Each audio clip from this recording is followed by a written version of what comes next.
a few people jumping on, including my mother, so be nice.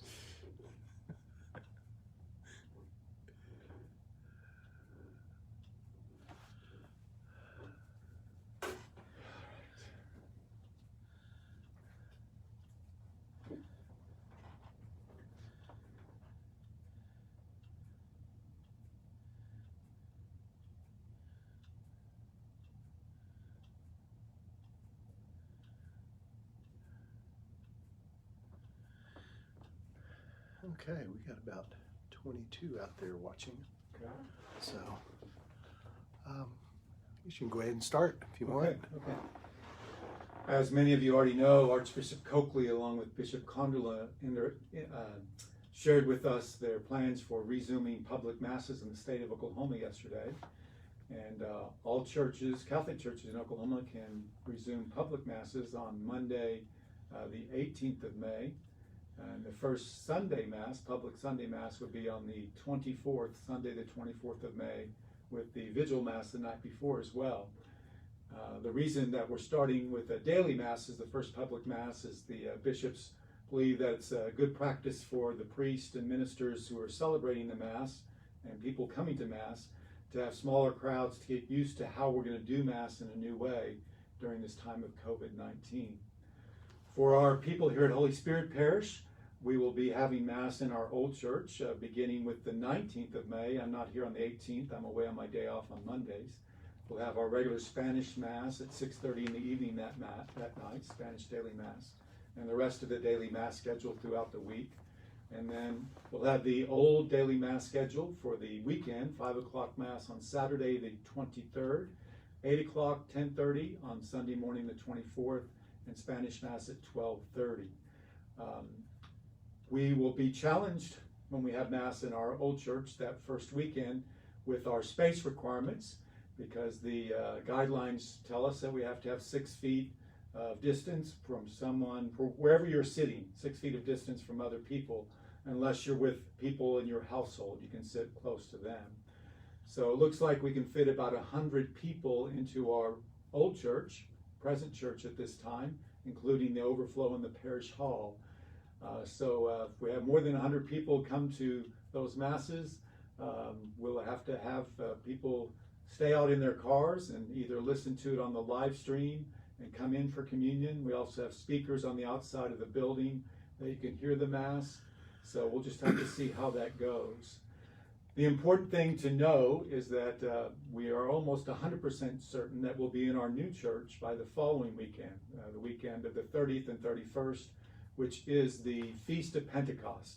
So it's a very symbolic celebration for us that we would have our first Masses in the new building on the Feast of Pentecost, since we're the Church of the Holy Spirit. And we can fit at least 3 times as many people in the new church using the social distancing guidelines. I like to call them physical distancing guidelines. So we could fit at least 300 people in the church, gathering area, choir loft, and even out on the plaza, we have speakers there as well. So we'll have a lot more space in the new church, and space not just for seating, but bigger aisles for communion, bigger gathering areas, so a lot easier to do all this during COVID-19. The most important thing to know, though, is that no one is obliged to attend Mass at this time. And I got to say that again. No one is required to attend Mass at this time.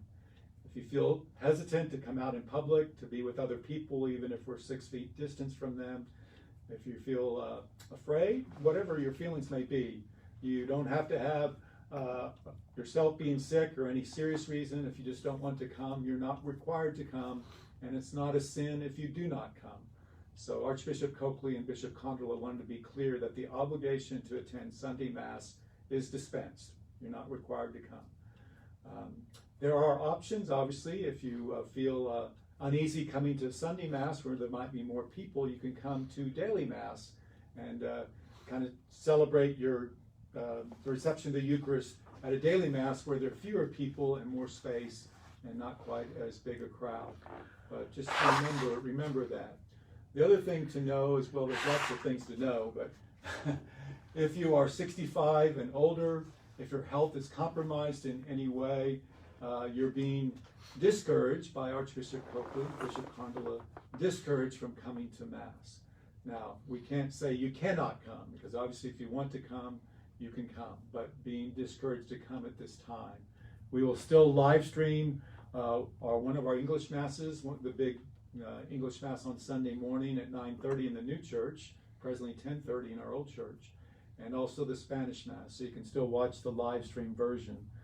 No one has worked out yet at our parish, or I don't think at any other parishes, how we might get communion to those who are not coming to church or those who are homebound and unable to come to church at all, with all the requirements as far as the spread of this disease. But we will be looking into that as well. Just those are some of the high points I wanted to throw out there for you as far as coming to church and celebrating the Mass at this time. There are lots of other things I'd like to share with you, but I'd like to hear your questions now, your concerns, anything that you'd like to ask me. And just know that this is the first conversation of several. I'm going to be meeting with the Pastoral Council immediately after this live stream at 7 o'clock, and we're going to go over the guidelines issued by the Archbishop. We're going to hopefully develop a frequently asked question document that lays out the basic things you'll need to know. I'll be speaking with you again by Facebook Live on Tuesday night, and so there's going to be a lot more conversation around this topic and a lot more for you to hear and for you and I to learn as we go forward at this time. So just open it up for questions at this time.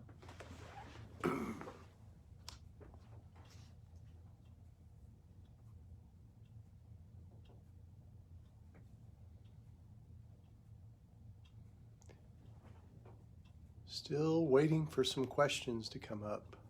Maybe you've been very clear, Father. And, I don't know about that. Janet asks, will masks be required? Good question. Masks are encouraged. You're encouraged to bring your own mask, wear your own mask, except when you receive communion. Obviously, you'll be able to pull that down or off, but the rest of the Mass, to wear your mask is being encouraged, not required. However, if you suffer from allergies, if you cough a lot, sneeze a lot because of allergies, you will be required to wear a mask during Mass, because you're going to make a lot of people uncomfortable around you if you don't. Remember, the mask that you wear, unless it's a specialized K95 mask that someone would wear in ICU, is not so much to protect you, but it is to protect others in case you cough or you sneeze, and to protect you from touching your face, because that's the most common way this disease is transferred, is by hand to eyes or nose or mouth. Margaret asks, will we have an usher class? Margaret, you're a step ahead of me as usual. Yes, we will have usher training, and I'm going to ask all of our ushers who are in that vulnerable category, age 65 or older, or any usher who has health vulnerability, to simply go into semi-retirement at this time until we work our way through this COVID-19 challenge. So I will need new ushers for all the Masses in English, and we will have training for the Mass in the old church, and we'll have training for Mass in the new church. So would really like, if possible, to have that done, obviously, before the 23rd, before we have our first public Mass on the weekend. And then we'll probably have the training for the new church the following week, the week of the 24th through the 29th, for those ushers serving in the new church. The ushers are going to have the most important job at the Mass, because they will be showing people where to sit and making sure they're seated 6 feet apart. Again, households can sit together, others will seat 6 feet apart. During communion, they will be asking people to come out of their pew and remain 6 feet distant from the people in front of them to receive communion. And then at the end of Mass, they will be also ushering people out of Mass. And we're not going to just everybody get up and leave like we usually do. So we'll need to go into some important training for ushers, and we will need new ushers. So if you're out there and you're going to be coming to Mass anyway and you're willing to help, we will need new ushers, and I will let you know soon about our training. Martin asks, are there plans for the dedication of the new church you can share? I do not have plans right now. My plan right now, just having found out this news as you did yesterday, is to have a conversation with Archbishop Coakley very soon to see what we can do as far as the dedication of the new church.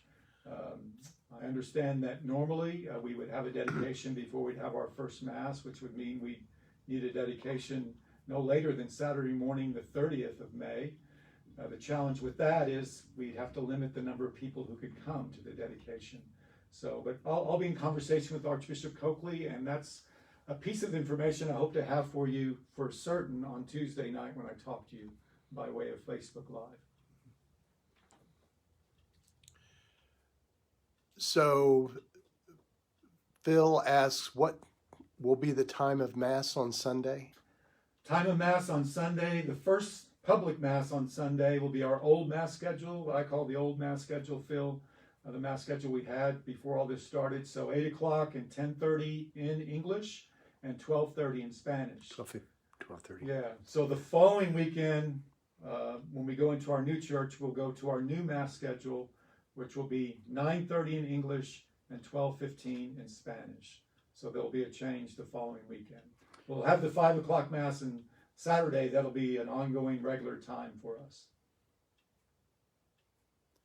I'm going to presume this is Reba asking, will the choir be singing?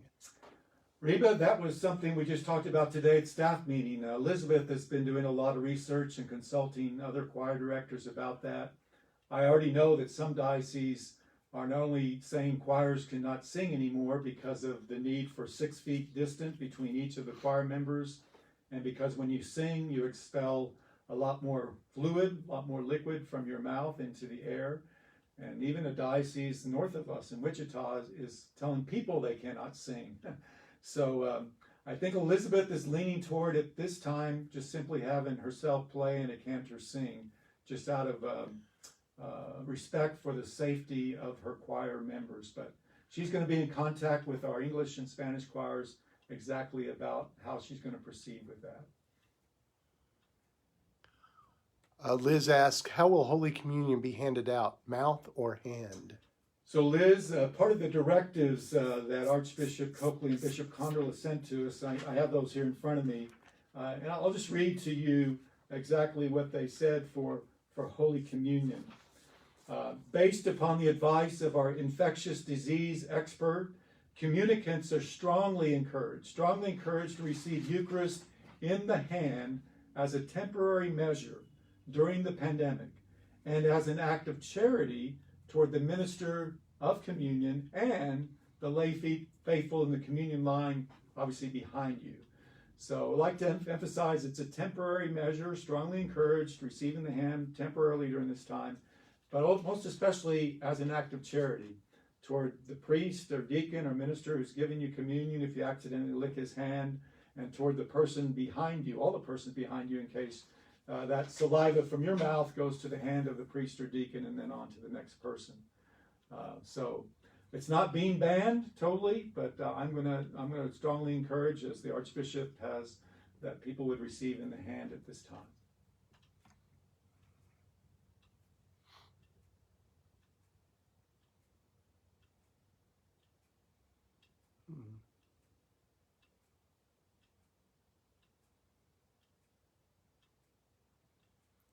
Any other questions?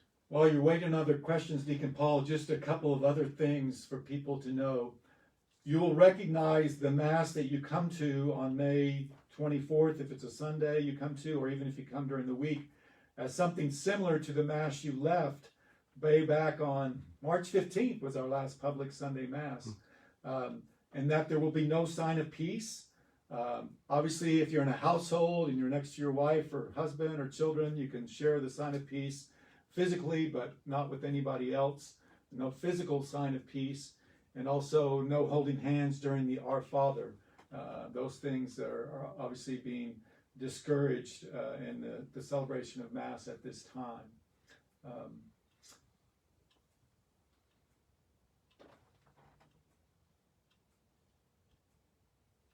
Another thing to know for all you parents of altar servers, at this time we will not have altar servers at Mass. Again, just out of respect for their safety, because they always have to be in close proximity to the priest or deacon in their serving. So we will be, the priest and deacon will be taking care of those duties. We will not have a procession with the gifts of bread and wine. They will be simply brought over from a table nearby. We won't have a collection taken up. There'll be a basket at the entryway at the baptismal font in our old church and in our new church for people to drop their envelopes or cash donations in when they enter. So there won't be any altar servers assisting us as we begin this. And very few communion ministers. In our old church, when you come to Mass on the 23rd, 24th, only the deacon or the priest will be offering that, the body of Christ.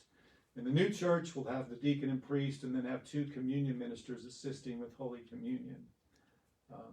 Still have lectors, and we're going to try to encourage women to be the first choice to read, since we'll have a lot of men in the other ministries that we're doing at Mass. More of a comment from Bob and Reba. We were in the present church several months before the dedication. So it would be good if we could delay the dedication until the at-risk members can come. Well, I agree with you, Bob and Reba, and I'm glad you shared that with me. Of course, that was way back in 1986, I believe. Yeah, 1986. But I'll share that with Archbishop Coakley to let him know that that happened in our first church. So, because I would like to have you there and Reba there, and I'd like to have as many people as possible there when we celebrate the dedication. Yeah.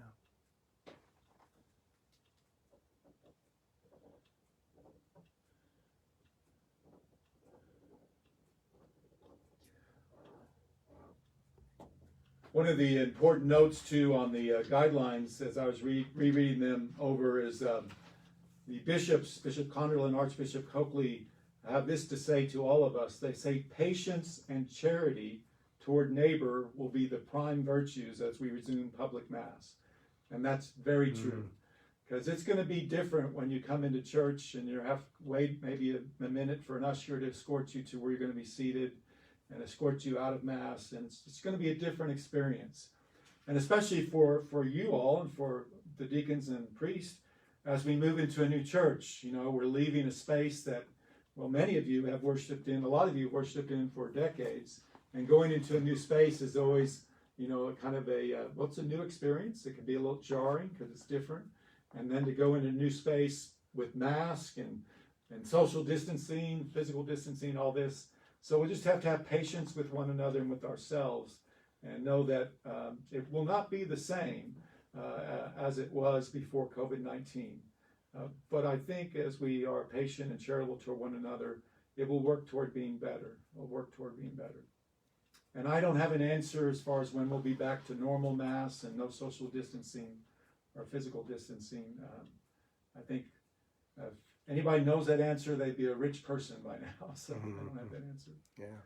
And just getting back to when hearing a question from Bob Bennett reminded me, part of the guidelines, the suggestion, at least from the guidelines from the Archbishop and Bishop Connerla, are to reserve one daily Mass a week for those people who are 60 and older, so that they can come and be here at a daily Mass and have more space to spread out, and also not be with younger people who, has been proven during this time, can be asymptomatic, can carry this disease and not know they have it, and share it with those who are older.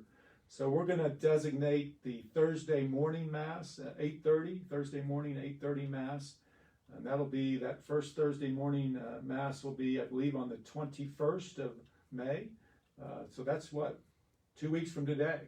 As a Mass, I would call it for our elders, the wise elders of our parish. Those who are 60 and older, if they would like to come to Mass in that group and celebrate the Mass. And that can be your celebration for the week of the Eucharist.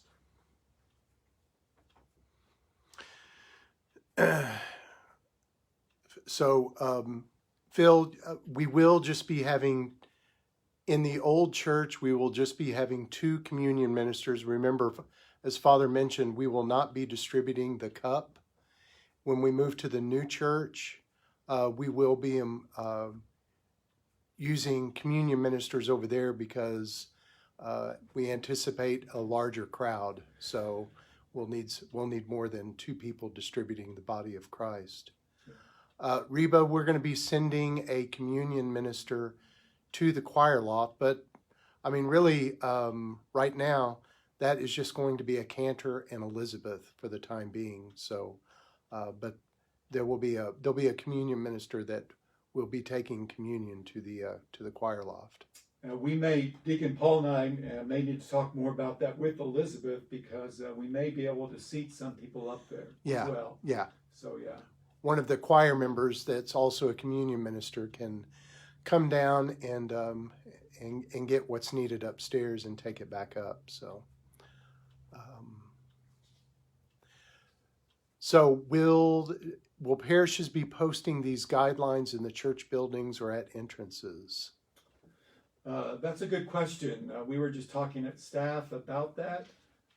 You can find these guidelines. They're entitled Timeline and Procedures for Resumption of Public Mass and Sacramental Life. If you go to archokc.org, the Archdiocesan website.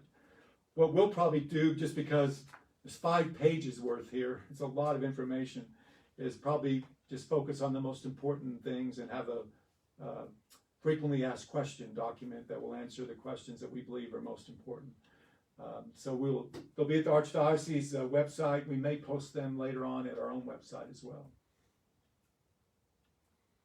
So, Linda, some churches are omitting the singing by the parish people, only choir. I don't know that we'll be eliminating congregational singing, but no. Part of the guidelines from the bishop and archbishop are congregational singing is allowed. It's still allowed. They're suggesting a hard look at the choir, though, because they don't want people right next to each other singing and in that kind of space. But part of that challenge will be, Linda, if you're wearing a mask, you can sing. It's just kind of hard for you to sing. I can understand that as well. Yeah. Okay. Questions related to this latest announcement from Archbishop Coakley, or if you're jumping on late, this will be uploaded to YouTube and will be available afterwards if you missed any part of it and want to go back and catch up with what was said. One other guideline is as far as sanitizing the pews. We'll be sanitizing the pews before and after every Mass that we celebrate in the church. Parishioners can bring their own sanitizer. I'd encourage you, if you have those little bottles of hand sanitizer, you can use before you come up to communion. We hope to purchase those bottles and have them at the end of every pew so you can use that before communion. But as many of you know, those supplies are short and we don't have a lot of them out there. In fact, if you have extras, you might consider giving them to the church.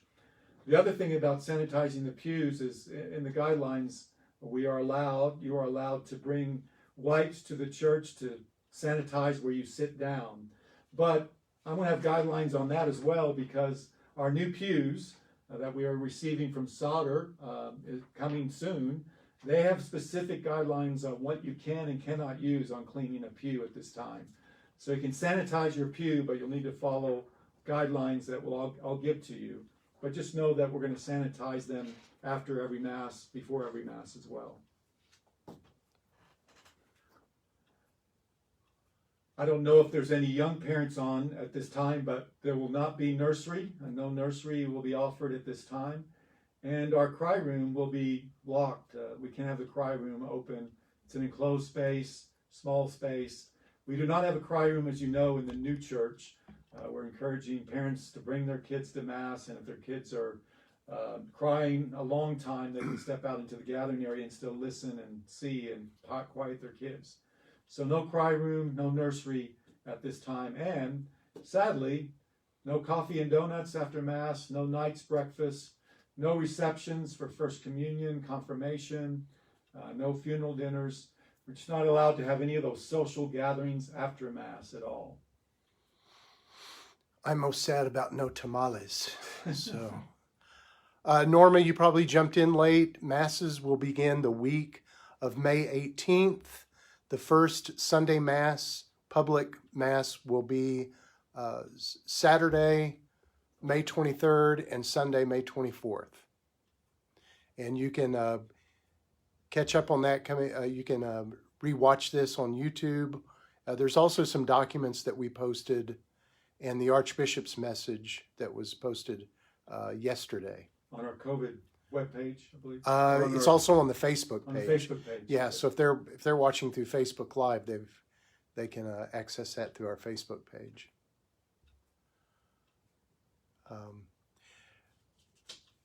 Yeah, Norma, the governor may be starting on the 15th, but the bishops are starting later. So, and that it's a good thing you bring that up, Norma, because some people ask, why is the church waiting so long? Well, the Catholic Church waiting so long is because we need to figure out the best way to give out Holy Communion to keep people safe, the ministers safe, and so we would be different from many churches in Oklahoma who do not do that. You can simply come in and sit and pray and listen to a sermon and then leave. So that's part of the reason, and just want to recognize as well that we have a lot of older parishioners and a lot of older priests as well. So we want to be able to get this right.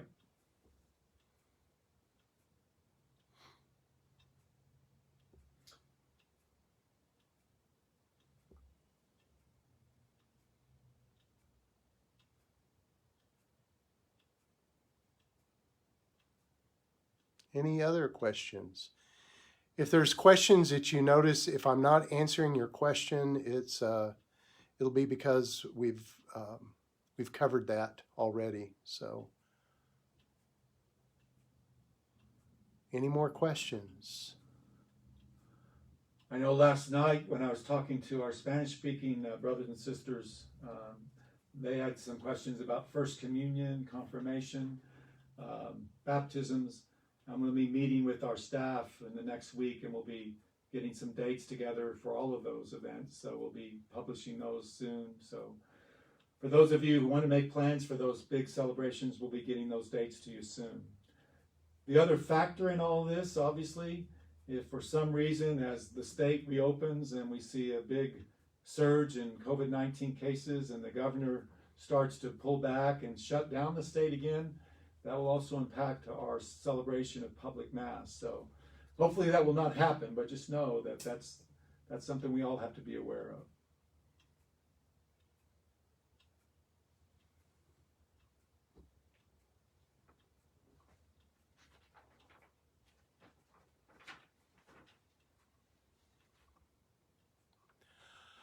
of. Question, where could we get holy water now and in the new church? Good question. In the new church, by the way, our baptistry worker is coming down from New Hampshire in an RV that our construction company has rented for him so he can get down here and do the work next week. So it looks like we'll have the baptistry ready by the end of the month for use. And our baptistry, it's going to have circulating water. It will have chlorine in it, so it will be water that is disinfected. So actually you'll be able to bless yourself when you come into the new church and not worry about anything coming from the water.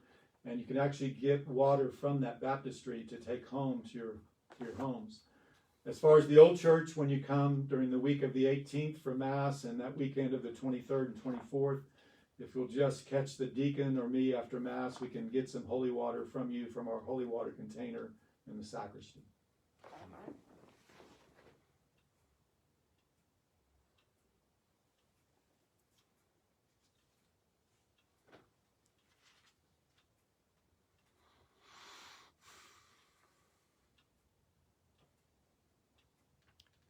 All right, any other questions?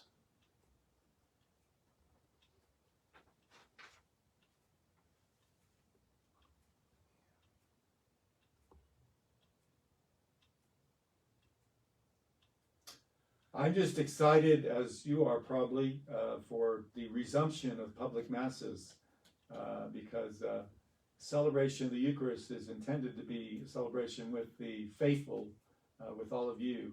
And to be able to celebrate Mass again with you will be a huge blessing, I know, not just for me as a priest, but for our deacons as well who've been helping out at Mass. So we're looking forward to that.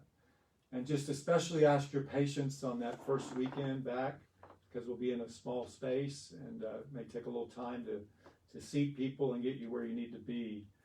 It will be our last Sunday in the old church.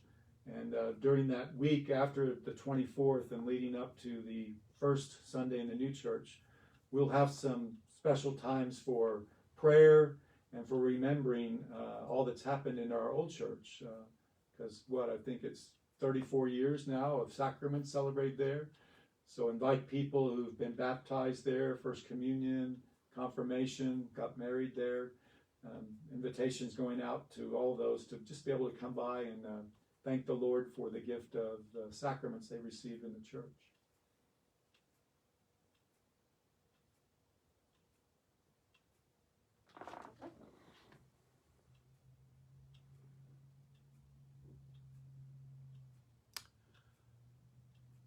All right. Okay.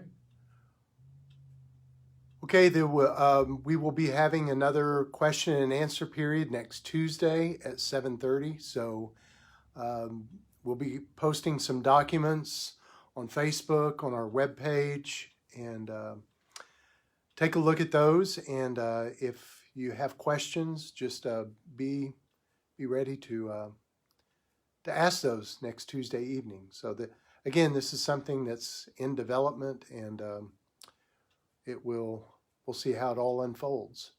Thank you all for joining us. God bless. God bless.